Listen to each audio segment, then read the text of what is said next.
Grand Rising, Grand Rising. Thank you all for coming in. I hope you had a fabulous night. Please hit the like button. I greatly appreciate that. Uh, Happy Black History Month. We're going to start off with something important that is going down in Black history. If you if you don't know your past, you are doomed to repeat it. Let's not pretend like 45, 47 is not trying to disenfranchise many people from voting. So, black people have had a history of being disenfranchised from the vote in the United States to the point where it is that we are at a point when, unfortunately, some black people take the vote for granted and don't even bother to vote. So, hold on one second. Let me share this with you. If you just thought some things were just put out as movies and oh that was a good movie, let's get into some Black history, so we won't have to repeat ugly parts of American history and devoting history that has been a staple in America. Normally seen at this time, will not be seen this evening in order that we may bring you this special program.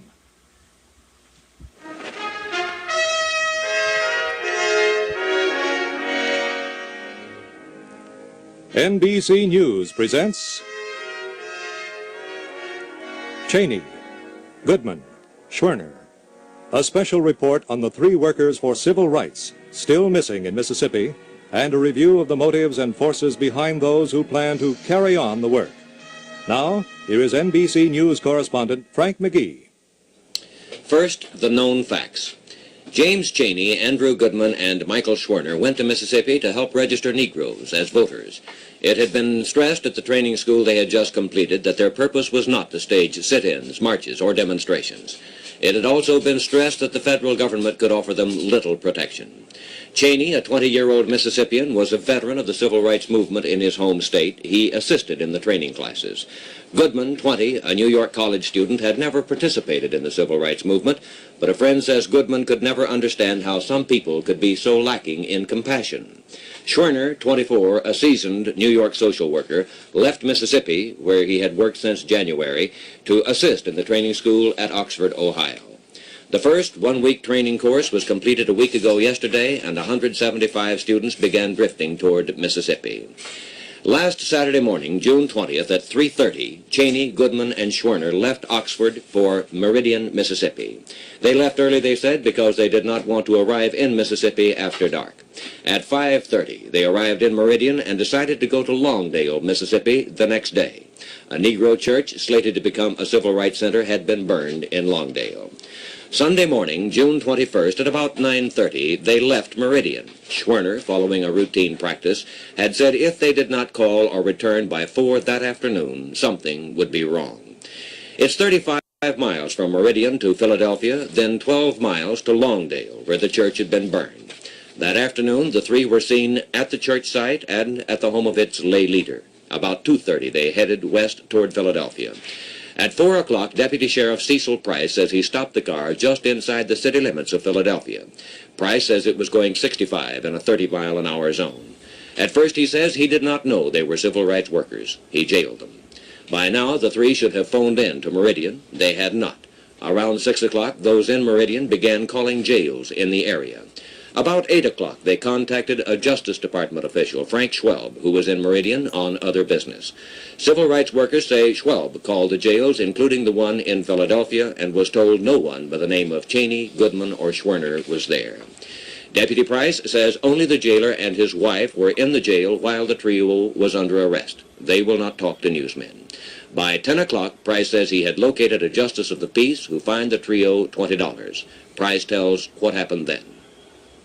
They paid the fine, and I released them and escorted them to their car. and they got in the car and left. And I asked them which direction they were going. They said they were going to the Meridian, Mississippi. And at that time I was riding in the city police car with a city policeman. We followed them several blocks and saw that they were headed toward Meridian, Mississippi, down Highway 19 south. At that time we turned around and came back to inside the city of Philadelphia. And that's the last time we saw any of them. The three had last been seen heading southeast on Highway 19 about 10:30 Sunday night. On Tuesday at 3 p.m., the FBI, acting on a tip from Indians at the Choctaw Reservation, found what remained of the station wagon on Highway 21, northeast of Philadelphia. The car was in a marshy area about 50 feet off the road. It had been gutted by fire. The Mississippi Highway Patrol said there were no bullet holes. The car was taken to a Philadelphia and locked in a garage where FBI experts have been examining it. They've disclosed nothing. Discovery of the car intensified the search for the men. More FBI agents and Mississippi police were assigned to the operation, augmented by 200 sailors from a nearby base. Part of the search has been along a gravel road, State Highway 492, that connects the other two highways and along which the men may have driven or been driven. It is hostile country with a hostile attitude towards civil rights workers. A report from John Chancellor, NBC News, New Orleans. There are 2.5 million acres of woods and big swamp in Mississippi. This is Boga Cheetah, one of the biggest and deadliest of the swamps. 100 men are picking their way through it today looking for Cheney, Goodman, and Schwerner. But the plain fact is that 1,000 men might not disclose whatever secrets lie under the green slime of Boga Cheetah. This is backwoods Mississippi, silent and suspicious. The silence and the suspicion is felt here at the county seat, Philadelphia, where Cheney, Goodman, and Schwerner were arrested for speeding. The concern in Philadelphia, Mississippi today, however, is not so much with civil rights workers who have come and gone, but with others on the way. This morning, 50 men signed up as volunteer auxiliary policemen under a plan formed weeks ago. The auxiliaries will be empowered to arrest civil rights workers. Not all the reaction to the invasion of the civil rights workers has been official. There have been, for example, 5 church burnings. Notice they are bringing out people to arrest civil rights workers who are fighting for the right to vote. And here we are in 2026 with the head of the ICE police force refusing to say if told he will send ICE officials out to voting stations across the United States. And we know what ICE does. The past dozen days, all the churches were Negro churches. None of the fires of accidental origin, no arrests. This is one of them. All of these churches just burned down, just spontaneously combusted on their own. No arrest. Mount Zion Church near Philadelphia. The fire here brought Cheney, Goodman, and Schwerner up from Meridian to investigate into the dark lowlands of Neshoba County. This is the Sweet Rest Church of Christ Holiness at Brandon. A week ago, somebody tossed a bottle full of gasoline through the unlocked door. This is the Holy Ghost Baptist Church at Clinton, Mississippi. Somebody poured kerosene over the floor and lit it, but firemen saved the building. This is the Church of the Holy Rosary in Hattiesburg. Nobody knows how the fire started here, but the pastor of this Negro congregation says it was surely arson. There have been more incidents. Today, 3 men from Itabena, Mississippi, arrested by the FBI because they molested civil rights workers, were bound over to a grand jury. It is generally believed that things will get much worse before they get any better. Just 1 week ago, the 3 missing boys underwent orientation at a small college in Ohio. For a report, here is NBC's John Palmer. This quiet, peaceful lagoon could be found most anywhere in the state of Mississippi. But this is not Mississippi. This is the Western Women's College in Oxford, Ohio, the scene for the past 2 weeks of a quite unusual, unprecedented gathering. Some 700 college students from as far away as Boston and Southern California ranging in age from 19 to 26, have come here to take part in a program called Freedom, Freedom for Mississippi.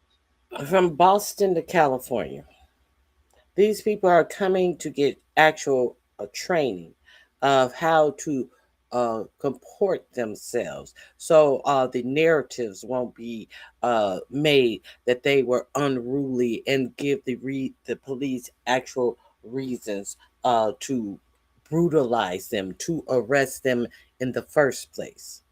You know, the practice protests that had to go forward as we notice that in these protests that are going on now, at first, they were leaving the people alone, but you have noticed more and more as people come out and protest the ICE detainment, illegal things that ICE is doing.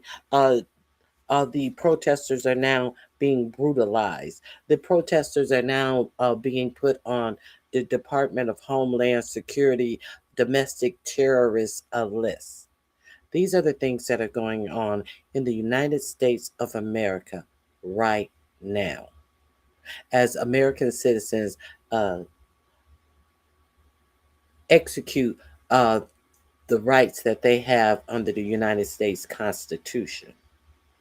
Let's continue.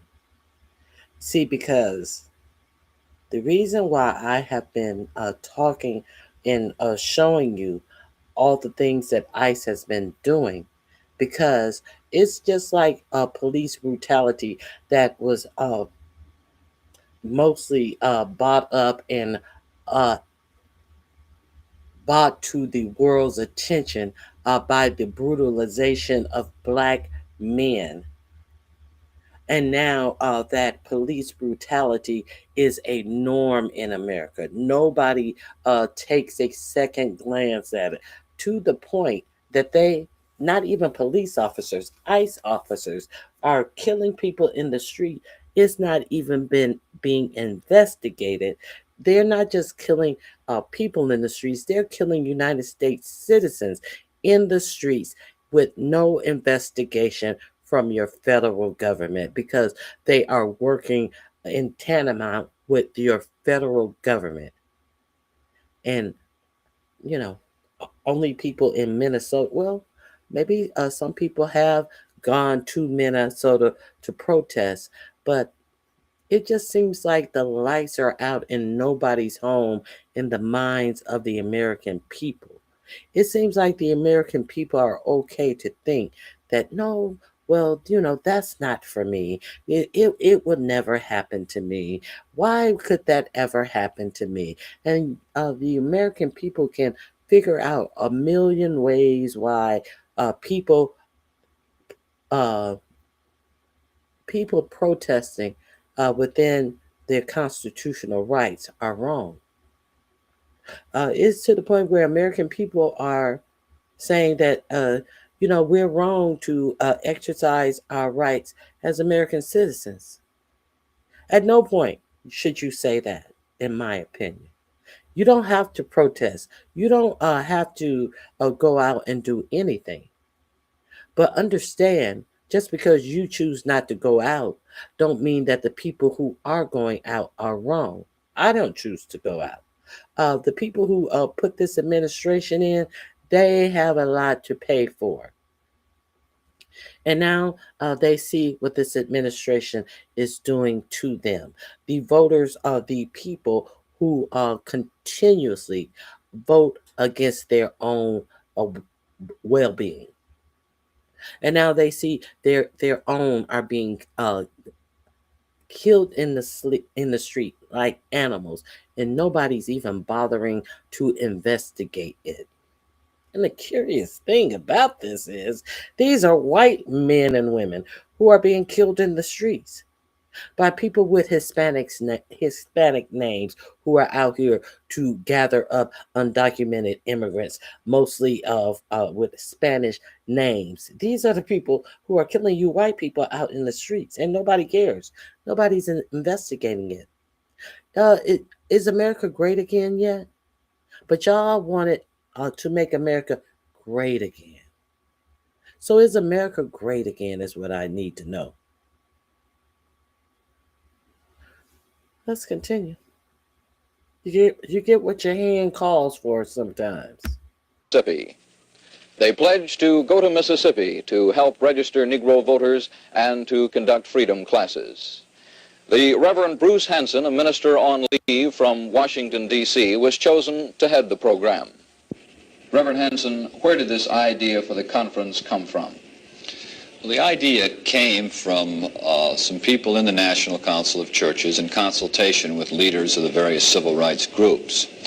It became apparent in December or January that the group of civil rights agencies in Mississippi was going to launch a massive recruitment program to bring students into the state from all over the country to work in voter education registration, to work in educational programs and community development. Now, this size program had never been undertaken before, and it soon became apparent that there might be problems in providing orientation and training. And this is where the National Council became concerned and approached some of the civil rights groups, Student Nonviolent Coordinating Committee, Congress on Racial Equality, NAACP, and the Southern Christian Leadership Conference. Reverend Hanson, do you think a student could feel free to leave now if he felt that the dangers were so great that he or she did not want to take the risk? That's a very difficult question. Hold on one second. So I have someone who wrote in the chat that violence is not right. Illegals need to leave. What violence are you speaking of? Hey, I'm curious. As we're watching this presentation, you decide to say that violence is not right. I don't recall saying violence was right, but the only violence I spoke of is the violence that is being put upon United States citizens practicing their constitutional rights. So, since you decided to speak on violence, and the only other violence I spoke on was police and ICE brutality, brutalizing people, United States citizens who are exercising their constitutional rights, who are being brutalized by ICE agents and police have already normalized this. So, is that the violence you're speaking of that is not right? Because God forbid you're trying to change the narrative because you're you're so unaware that you cannot speak on the actual factual uh, topic and conversation that I'm having. You cannot actually speak on the history of this country of the United States of America. As 4547 is talking about making an executive order that he will be able to seize a vote ballot boxes for this midterm election. Surely you're not talking about that. Surely you are not talking about violence to me when I'm giving you information that the head of ICE would refuse to say if he would put ICE out at every polling station if requested by the sitting president of the United States. Surely you're not talking about violence to me when this administration has gone into Georgia and stole all of their ballot and their voting information and now have come out and made some bullshit lie that there was voter fraud in in Georgia. What violence are you speaking of?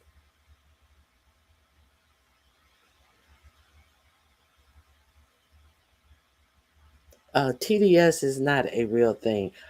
Seek help for you being unable to speak on the facts that I'm speaking about. Seek help for you thinking that TDS means anything to anyone other than you ignorance who cannot converse on a conversation of fact. Seek help about that. Let's continue. to answer, and it's one that we've talked about among the staff a great deal, because we constantly remind people that they have a right to leave. But there's also operating the factor, which is inescapable, that anyone who leaves seems to be abandoning or betraying the people who have disappeared in Mississippi. And we just try in every conceivable way to make people realize that they'd be jeopardizing themselves and the project unless they're thoroughly convinced that they want to go and work in the state, even in the face of such events as these.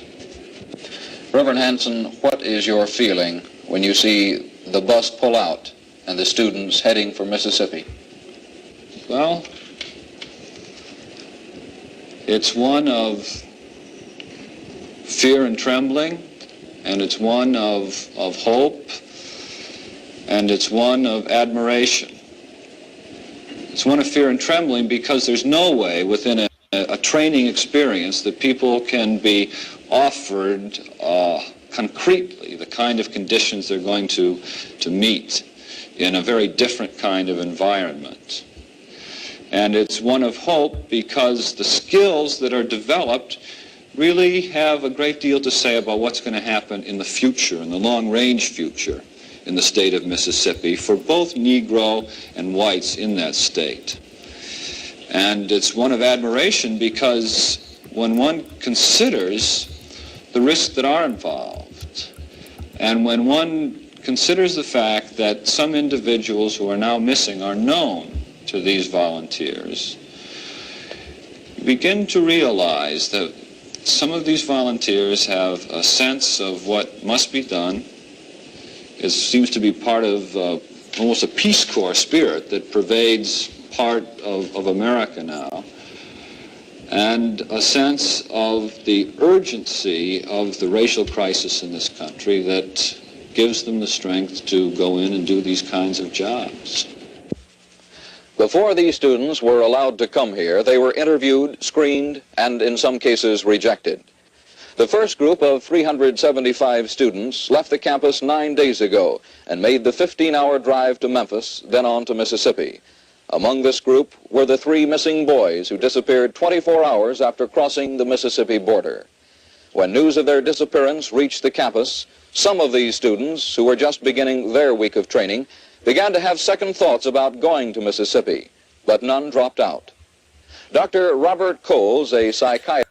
So why did they have to go to this training? Do you understand why they had to go to this training? Because they had to make sure that they had the right temperament. They had to make sure that the narrative could not be turned on them, that they were rioting and looting and stealing, and these were the people who they didn't want to do anything but loot and steal and cause damage. This is why these people had to be trained, because we know that liars lie all the time.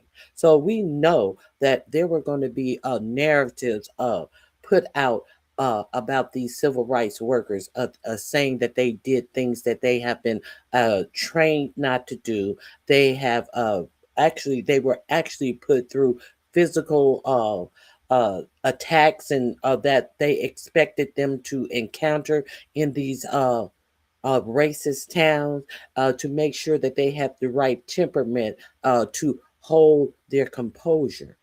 That's why they had to go through these training classes, because they knew these old "Make America Great Again" type of people were going to lie and say that they were aggressors and they were therefore just defending themselves against these aggressive people from the North who had the audacity to come down to their old sleepy southern towns and try to help Black people be able to vote in their elections. This is all about uh, election suppression to keep the balance the way that the white supremacists in the South wanted it. They don't want you to have a say in what goes on in your elected offices. They just want you to, what did Laura Ingram say? Just shut up and dribble. That same attitude still permeates today when a black person, LeBron James had the audacity to discuss something political. That hard job bitch told him to just shut up and dribble. Welcome to America. This has always been America. And if you think America is going to be greater, you think that 45, 47 is making America greater? No, he is making America regressive. Let's continue. Psychiatrist on leave from Harvard University had the job of counseling the students. Dr. Coles, what personal need does this trip to Mississippi fill for these individuals? That's a very good question, and I think to some extent this is as varied as there are individuals here. But the thing that has impressed me is that they're not a group of mixed-up, neurotic young kids. Dr. Coles, what was the reaction here at the training program when word came that the three were missing? I think the reaction was at first one of shock and genuine horror. I think a lot of these students, there's no point in denying it, were very frightened and began in their own way to wonder about whether this would happen to them in the future and how they would handle a situation that must have confronted these three people. And they knew these three people were dead. Everybody already knew that these three people were accosted by the Klan and had lost their lives upon hearing they were missing. And they already knew that the only thing that they had to do was recover bodies. After these people had been in Mississippi for less than 24 hours. And your president wants to make America great again. And your president is doing so by attacking these midterm elections to be sure that all the things that this administration has been doing this past year, ignoring judges' orders, ignoring the Constitution, all of the all of the people in ICE who have had to face no criminal charges for the criminal acts they have been doing under the protection of this administration. All of these strikes that this administration has been doing without getting congressional approval, all of these things will not be investigated with this current Senate and Congress. So this is why your 45, 47 is trying to hold on to all complete power in this administration and make sure that these Republicans who are not making him answer for all the illegalities that are going on in this administration. Why do you think this president actually said that he should suspend the November midterm elections? He actually said that there was no reason to have midterm elections. This is what he actually said, that he regretted not seizing the the voting machines after the 2020 election. So, do you not think that the voting machines will not be seized after the midterm election? Who do you think will be seizing these voting machines? It will. Do you think that people with uniforms and face masks and artillery guns will be seizing these machines? Do you think that these people who are going to be seizing these machines are going to intimidate voters from even coming out to a polling place to vote, when it has already been demonstrated that they can take lives at impunity and face no fucking investigation? Do you think that that is going to make a lot of people shy away from voting? In addition to the idiots who don't understand the importance of their vote, who never get up off their asses and vote in the first place. Is America great again yet? that town in Mississippi. It was really astonishing for a psychiatrist like myself that watches people facing fear and facing anxiety to see how the mind can not only be defeated by fear, but can use it constructively and use it as a leverage point in mobilizing effective action. And that's what we've seen here, I think, in the last week. Throughout the past week, this bulletin board held an eerie fascination for the students. It carried daily bulletins concerning the activities of the students who left this campus only a week ago for Mississippi. It told of progress being made and reports of 2 bombings. On Friday, it carried a simple message, still no word on our 3 missing friends in Mississippi. During the day, they attended classes offering subjects never before taught at this Oxford, Ohio campus. They were taught Negro history, the voter registration laws of Mississippi. Time and time again, they were warned of what lay ahead, hardship and perhaps personal danger. They were taught how to react when confronted with hostile segregationists, how to protect their heads, how to ward off blows, how to fall. Staff workers of the Student Nonviolent Coordinating Committee, one of 4 civil rights groups sponsoring the program, along with the National Council of Churches, conducted the training. The students were subjected to all forms of physical and mental abuse. During leisure time, some played cards, some watched television, others read, but many preferred to be alone, each with his own thoughts of why he or she decided to spend the summer in Mississippi. Well, you're a junior at Harvard now. Will this interfere at all in your schooling? I don't see how it should unless I am jailed in Mississippi on one pretext or another. Isn't this a distinct possibility? It's a very distinct possibility, and the problem would be, in the first place, getting bailed out. That might require a lot of money, more money than I might be able to obtain. And the other problem is, even if I am bailed out, the question of going back and having to face trial, as a number of people have to do, and being continually called down there and away from my schoolwork. Did you talk this over with your parents before you made the decision? Yes, right. I discussed it with them, and they felt, of course, what I feel, and that is fear of what might happen there. Arrests is actually the least of our worries. We all know about the 3 people that are missing now in the Neshoba, and we all are thinking the things that might have happened to them. This could happen to any of us going down there. But we felt this was something that was important enough to do that it was worth taking those kind of risks, that is, that I should go. Pete, the Justice Department has said that they simply cannot provide protection for all of the students that are going to Mississippi this summer. Do you feel at all that the government has let you down in this regard?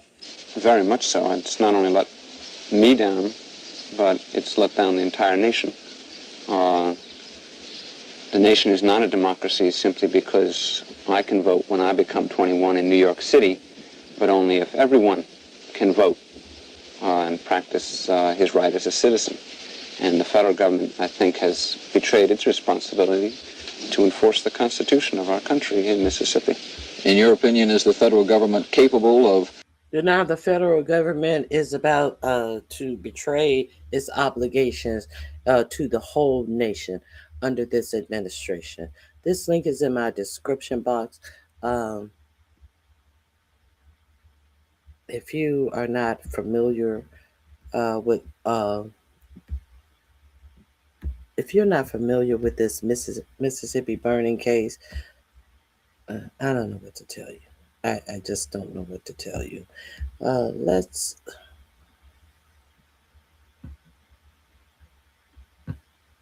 Let me share with you the outcome of this case, just in case some of you have lived under a rock your whole lives and don't understand the importance and how many people fought and died and the things that people have been up against just to be able to vote. In the summer of 1964, Andy Goodman got training in how to register African Americans to vote as part of the growing civil rights movement in America. People should be expected to get beaten. They should expect to spend in jail, and it may go beyond the summer when they're in jail, and that they should expect possibly somebody to get killed. Then he traveled to Mississippi and wrote this postcard to say that he had arrived safely. "The people in this city are wonderful," he wrote, "and our reception was very good." The postmark, June 21st, 1964. That was the same day Goodman and fellow civil rights workers James Chaney and Mickey Schwerner went missing. They were stopped by the police, accused of speeding. They were put in jail, and they were not allowed to make a phone call. And they were released at night. They got back in the car, and the Ku Klux Klan nabbed them. For the latest on the search for the three missing boys, The men's disappearance made national headlines. President Lyndon Johnson ordered federal agents to Mississippi. I asked Hoover 2 weeks ago, Okay. I told the Attorney General to fill up Mississippi with Okay, so that was the MO of the Klan. Many of these police officers and sheriffs of these towns were in on it or cooperated with the Klan, and their MO was to do what? Racially profile. You know, the same thing that your Supreme Court gave ICE officials the okay to do. Just grab up somebody. You can't. It is okay for you to grab up somebody by the way they look, their the way they speak and where they work, their language and where they work. You know, that's called racially profiling.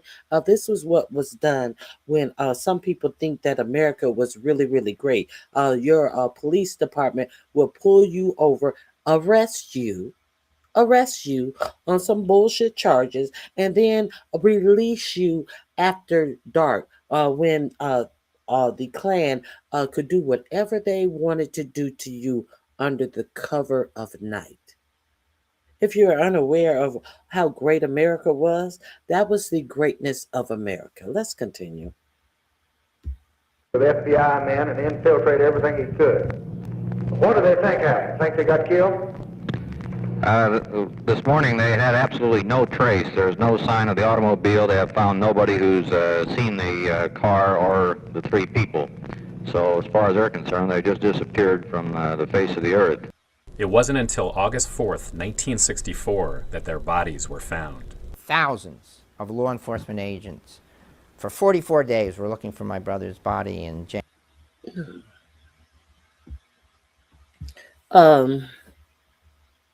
Jason Beatrice, you said all of that to say absolutely nothing. So you can't converse on the actual facts that are going on. You cannot converse on what is being presented. You just showed how sensitive you are and how silly you are. Have a great day. Hit the like button on your way out. I appreciate you stopping by to prove to the world that there are a bunch of ignorants out here who absolutely do not know their history. James and Mickey. They dredged out of the swamps 9 black bodies who no one had even heard of Mickey. So as far as they're concerned, they just disappeared from the face of the earth. It wasn't until August 4th, 1964, that their bodies were found. Thousands of law enforcement agents for 44 days were looking for my brother's body in James and Mickey. They dredged out of the swamps 9 black bodies who no one had even heard of. There's multiple levels of tragedy in this story. They were looking for 3 boys. They dredged 9 bodies out of that swamp. That they were building a dam over. They knew to bury it there because there was going to be a dam built over that area. So they thought that their dirty little secret would be buried forever. One of them that is most poignant for me, besides losing my brother, was that it took 2 white kids to legitimize the tragedy of being murdered if you wanted to vote. And it took decades to achieve any kind of justice for the murders of Andy Goodman, James Chaney. It didn't matter that black people were being murdered because they were protesting their rights as American citizens to vote. It never mattered. But when these two white Jewish guys got murdered, then that's when it became a problem. That's what brought attention to the fact that people were losing their lives for trying to vote.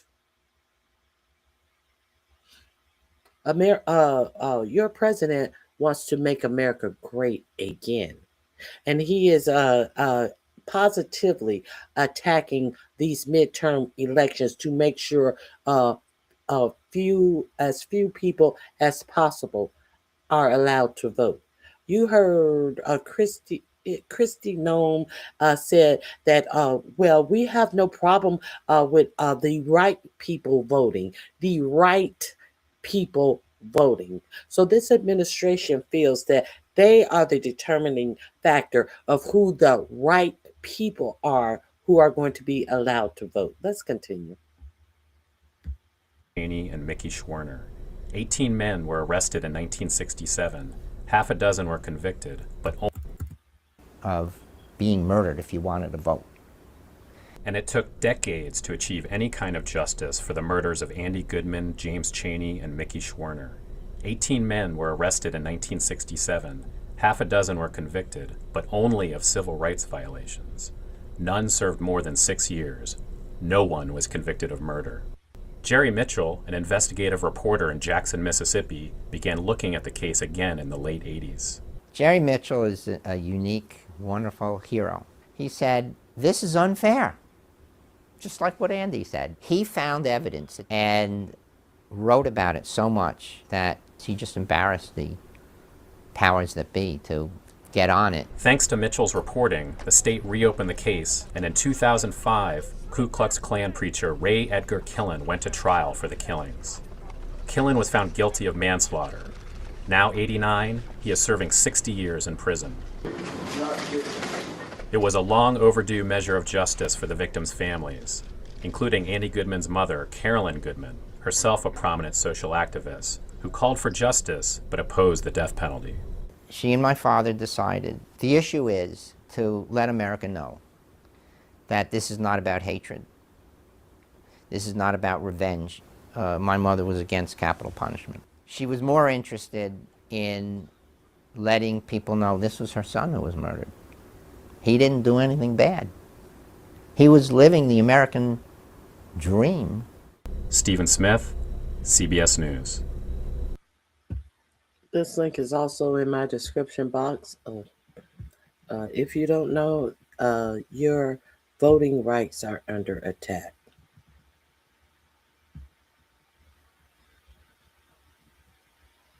Okay, Jews aren't white. Whatever. Jews aren't white. They're not. They're not Arab. They're not black. They're not Asian. Okay. I said what I said. I said what I said. They're not Hispanic. They're white. White Jews. Let me share this with you. That's all you have to say about all that you saw is Jews are not white. Let me share the history of black votes. Let me share this with you. The history of black voter suppression. This is Black History Month. We're going to talk about what's being done in your election by this administration. Yeah, but if you don't know your history, you're doomed to repeat it. So let's get some Black history in here. We got bananas, we packed some snack bags, we got water, we're giving out pizza, ponchos if it rains. They had people out there with like cold water coolers and like snacks and giving it to people and telling them to stay strong and stay in line. This is what they're doing. They're doing this on purpose so that your voice is not heard. I mean, just like this is going on right now in 2020. It's really ridiculous.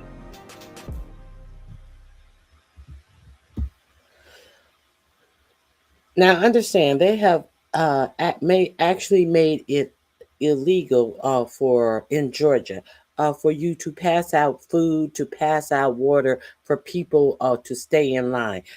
If somebody is parched and don't feel like they can stand in line because they have closed down so many polling sites to produce these long lines where people have to stand in line for hours. Do you think that that is not trying to suppress the votes? And then when people were coming out, handing out ponchos for if it started raining, so people wouldn't leave the line, have a reason to leave the line.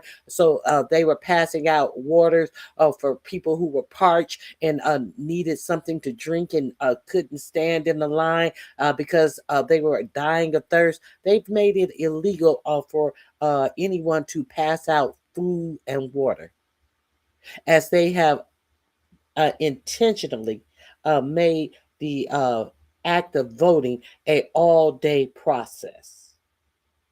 So you think they want the American citizens to vote?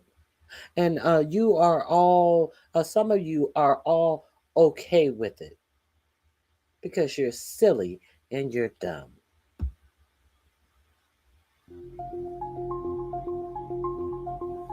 Voter suppression has come up quite a bit during this election cycle. President Trump tonight, after floating the idea of delaying the November election that he does not have the power to do, is renewing his attacks on mail-in voting.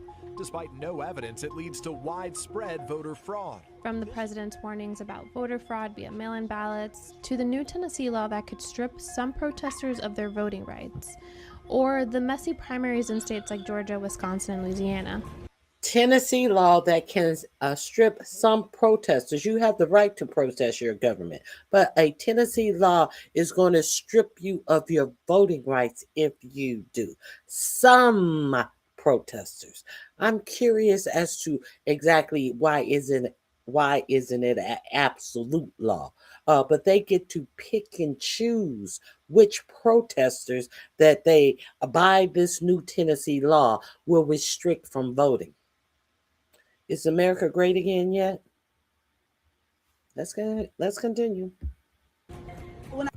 It leads to widespread voter fraud. From the president's warnings about voter fraud via mail-in ballots, to the new Tennessee law that could strip some protesters of their voting rights, or the messy primaries in states like Georgia, Wisconsin, and Louisiana. When I think about voter suppression and people ask me, well, when did it start? And I say it started when Africans were enslaved and forced to come to this country. There's never been a period of time in this country that there was not voter suppression. We would love for you all to, one, really share about some of the issues that are going on in your community. Why is this election important? Why is it important that South Georgia is not left out of process? Because you ain't, because black voters matter. Latasha Brown is a longtime political organizer and co-founder of Black Voters Matter, an organization aiming to boost black voter turnout in presidential and local elections. Their work includes increasing voter registration, voter education, and advocating for policies that expand voting rights and access. The first election we worked in was in the U.S. Senate race. And NBC News is now calling Doug Jones the apparent winner. In a special nationally followed election, Democrat Doug... 1 second. Jason, make sure you hit the like button. I see you still here. I thought you were leaving to go protest, Jason. Now, the obvious thing that you ignorant whites like to do is pretend that your racist bullshit is coming from a black person. Because you think that black people are ignorant enough to believe that the dumb shit that's coming out of your fingertips is coming from a black person. Hit the like button on your way out, Jason, and please leave.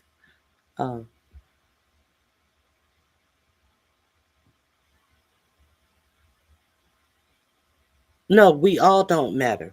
No, we do not all matter, because if we all mattered, they wouldn't be trying to disenfranchise. So, bitch, get out of here with this all lives matter bullshit.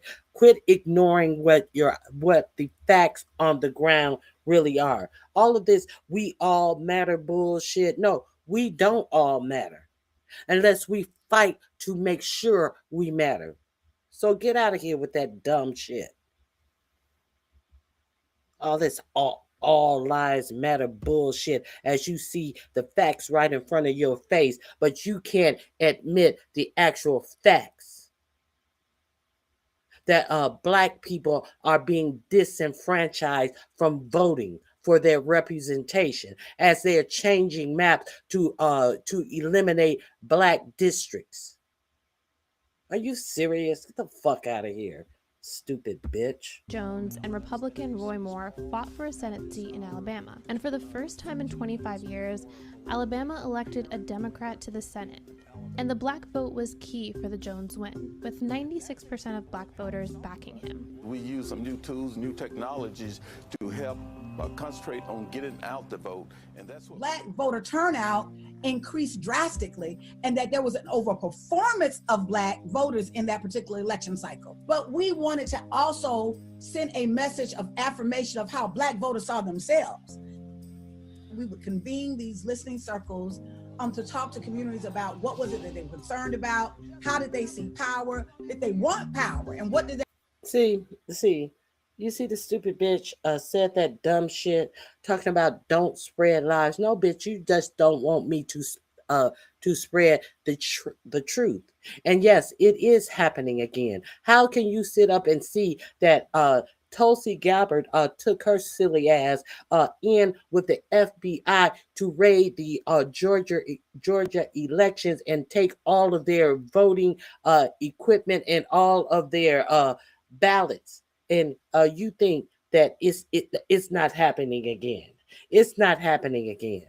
And now all of a sudden, 4547 says, "Oh well, we found some things that have not been challenged, and we're after 60 court cases that said that there was no voter fraud in the 2020 election. Now all of a sudden, after all of these ballots were illegally stolen, and the chain of process from the actual people who are in charge of securing the whole state of Georgia's elections has been broken. Now all of a sudden 4547 has found some irregularities. Why do you think that this motherfucker is trying to go back and not the courts, not any attorneys, not any arguments in front of a judge have found irregularities, but we are to believe that this administration with Tulsi Gabbard, who has no authority to even be at an FBI raid,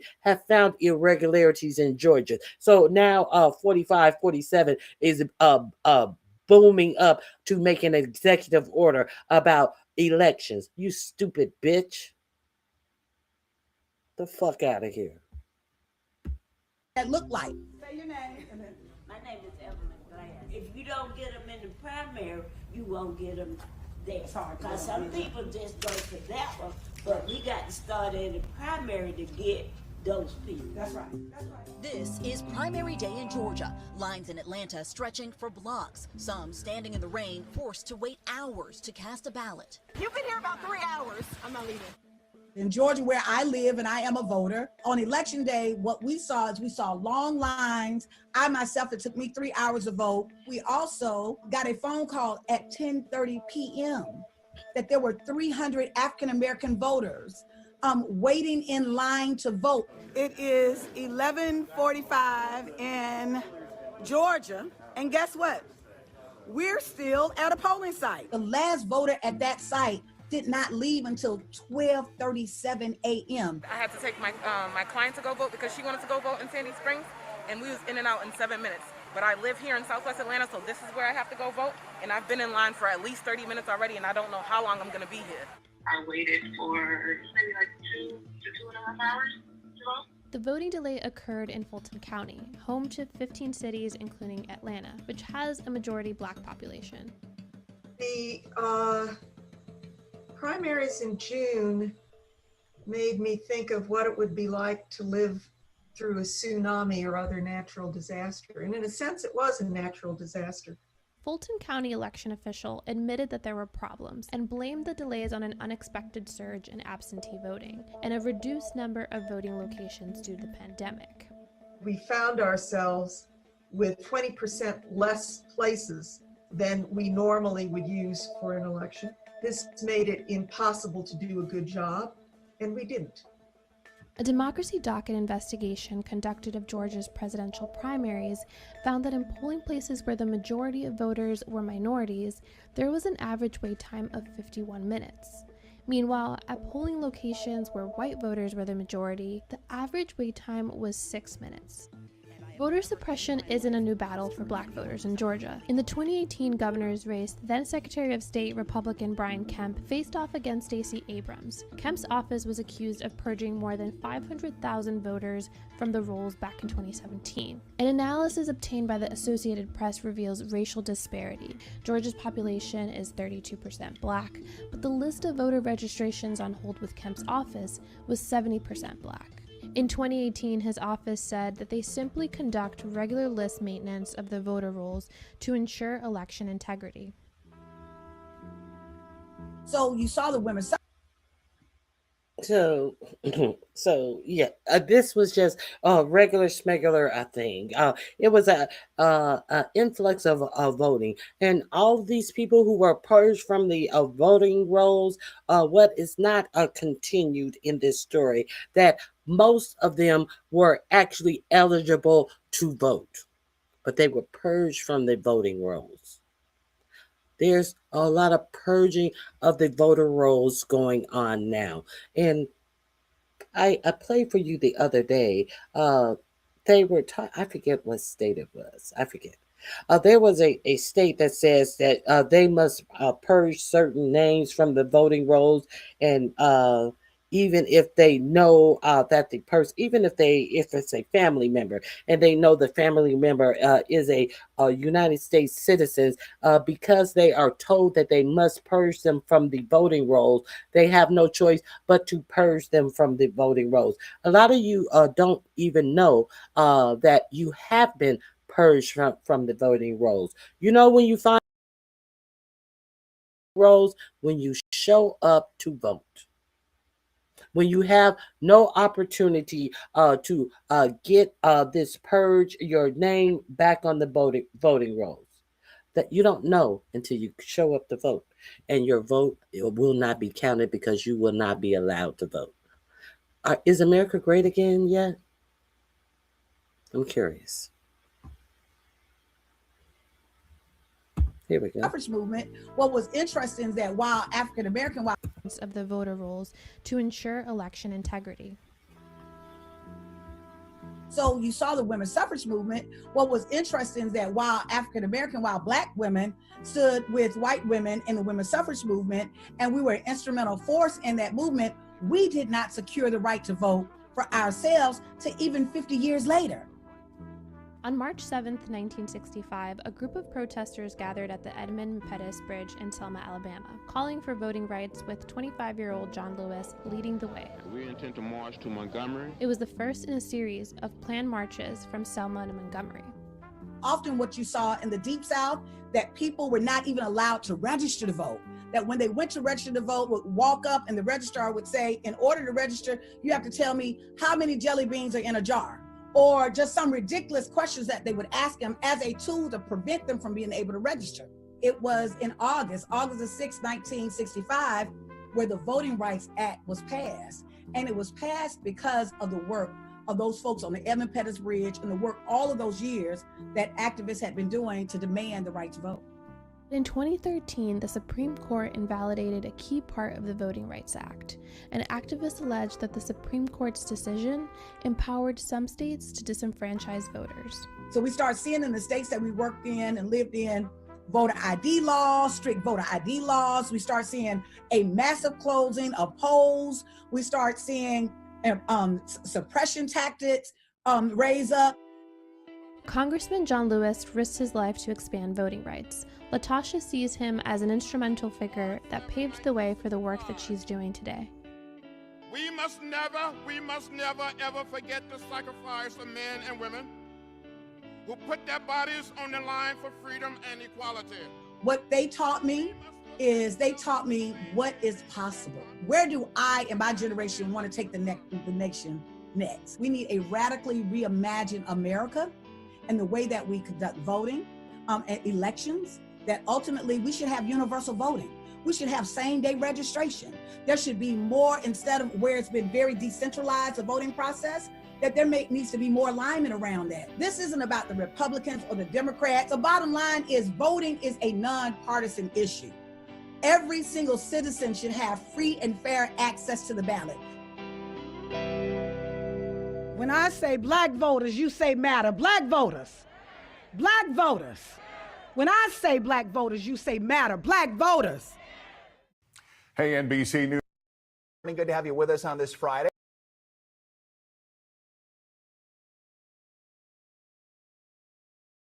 That link is also in my description box. I wanted to share some of these things because we're going to talk about the things that 4547 is doing to try to disenfranchise voting.